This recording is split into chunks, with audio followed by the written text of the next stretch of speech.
తెలంగాణలో విద్యుత్ ఆడిషన్ ఉద్యోగులు సమ్మె సరైన మోగించారు. ఆస్మాన్ ఘట్ డివిజన్ పరిధిలో పనిచేస్తున్న సిబ్బంది నిధులను బహిష్కరించి ఆందోళన బాట పట్టారు. విద్యుత్ సంస్థల్లో పనిచేస్తున్న ఆడిషన్ ఉద్యోగులు సమాన పనికి సమాన వేతనంతో పాటు 6 ప్రధాన డిమాండ్ల సాధన కోసం గత 9 రోజులుగా సమ్మె కొనసాగిస్తున్నారు. ఈ క్రమంలో 10 యూనియన్లు కలిసి తెలంగాణ విద్యుత్ ఆడిషన్ జాయింట్ యాక్షన్ కమిటీగా ఏర్పడి ఉద్యమాన్ని మరింత ఉధృతం చేశాయి. ఉద్యోగులు ఈ నేపథ్యంలోనే ఉద్యోగులు మాట్లాడారు. గతంతో పోలిస్తే ప్రస్తుతం వినియోగదారులకు విద్యుత్ సరఫరా మెరుగుపడిందని, అది తమ కృషికి నిదర్శనమని తెలిపారు. ప్రజలను ఇబ్బంది పెట్టడం తమ ఉద్దేశం కాదని, ప్రతి వినియోగదారుడు తమకు ఆప్తమిత్రుడని పేర్కొన్నారు. అయితే విద్యుత్ సంస్థ యాజమాన్యం మరియు ప్రభుత్వం మొండి వైఖరి కారణంగానే తాము సమ్మెకు దిగాల్సి వచ్చిందని ఆరోపించారు. తమ డిమాండ్లు నెరవేర్చేంత వరకు ఆందోళన కొనసాగిస్తామని స్పష్టం చేశారు. ఇక ప్రభుత్వం స్పందించకపోతే రాష్ట్రం అంధకారంలోకి వెళ్తే పరిస్థితులు తలెత్తొచ్చని ఆడిషన్ జేఏసీ నాయకులు హెచ్చరించారు.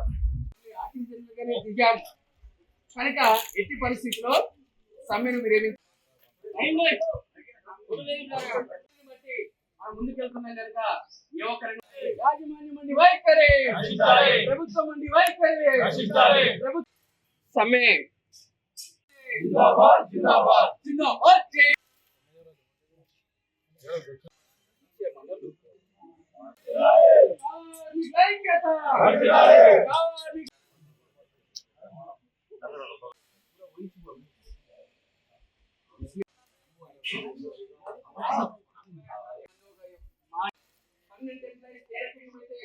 రాష్ట్ర వ్యాప్తంగా ఆర్టిజన్ ఉద్యోగులు అందరూ కూడా ఈరోజు టీవీఐ జేఏసీగా అందరం కూడా ఒక గొడుగు కిందకి వచ్చి ఒక జేఏసీగా ఏర్పాటు చేసుకొని మా సమస్యలు పరిష్కరించాలని ప్రభుత్వానికి, మేనేజ్మెంట్కు మా యొక్క సమస్యలను కూడా లెటర్ రూపంగా ఇవ్వడం జరిగింది.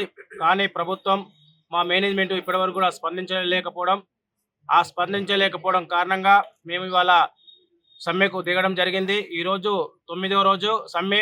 రాష్ట్ర వ్యాప్తంగా కూడా సమ్మె కొనసాగుతుంది. మా సమస్యలు పరిష్కరించే విధంగా ప్రభుత్వం, మేనేజ్మెంట్ చొరవ తీసుకుని మా యొక్క న్యాయమైన డిమాండ్లు ఏదైతే ఉన్నాయో అవన్నీ కూడా వర్తింపచేసే విధంగా ప్రభుత్వం స్పందించాలని మేము ఇవాళ ఆర్టిజన్ ఉద్యోగులు కార్మికులము ఇవాళ ఉద్యోగ భద్రత లేదు, మాకు ఇన్కాష్మెంట్ లేదు, మెడికల్ లీవ్ లేవు, ఎస్పీలు లేవు, ఎలాంటి బెనిఫిట్ లేకుండా, ఇలా లీవులు లేకుండా మా సంస్థలో ఆర్టిజన్ ఉద్యోగులు పనిచేస్తున్నాము.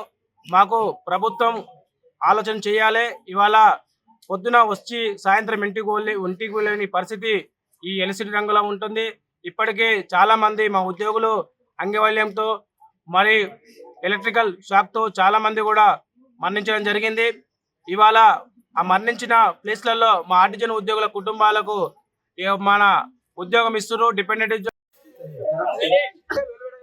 जैसी की तरह एक हमारा डिमांड यही है जो फैसिलिटी हमारे खुद करने हम है, हर चीज का मेहनत कर है, हमारी चीज का फल है, हमारा आदमी है हवाले आज को पढ़ा रहा हूँ, मेरे आर्टिस्ट बच्चों आ रही जा रही तो स्लीपर की नौकरी पढ़ा रहे, इसको पढ़ाने के बावजूद भी कितनी मोटी होंडा मिस्टर में किसी हो गया बच्चे की जेल हुकूमत से अभी కంప్లీట్ అవుతుంది కనుక మేము కోరుతున్నది ఒకటే, ఈ ప్రభుత్వాన్ని కానీ మేనేజ్మెంట్ని కానీ, అయ్యా మేము కూడా ఈ సంస్థలో పర్మనెంట్ ఎంప్లాయీస్తో పాటు మేము కూడా సమాన పని చేస్తూ ఉన్నాం.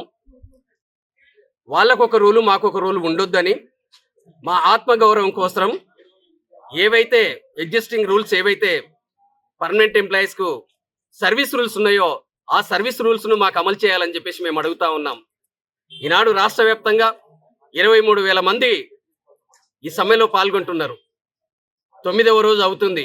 కానీ ప్రభుత్వం కానీ మేనేజ్మెంట్ కానీ స్పందించకపోవడం ఈ కార్మిక వర్గానికి ఎంతో బాధాకరమైనటువంటి విషయం. దయచేసి మేము అడుగుతున్నాం ఒకటే, ఏదైతే ఎగ్జిస్టింగ్ రూల్ ఉందో ఈ సంస్థలో, ఏదైతే సర్వీస్ రూల్స్ ఉన్నాయో, సంస్థ అయినప్పుడు ఒకటే రూల్ ఉండాలి, కానీ 2 రూళ్ళు ఉన్నాయి. దాన్ని కాకుండా మాకు కూడా ఆత్మస్థైర్యం కోసం, మా ఆత్మగౌరవం కోసం ఒకే సంస్థలో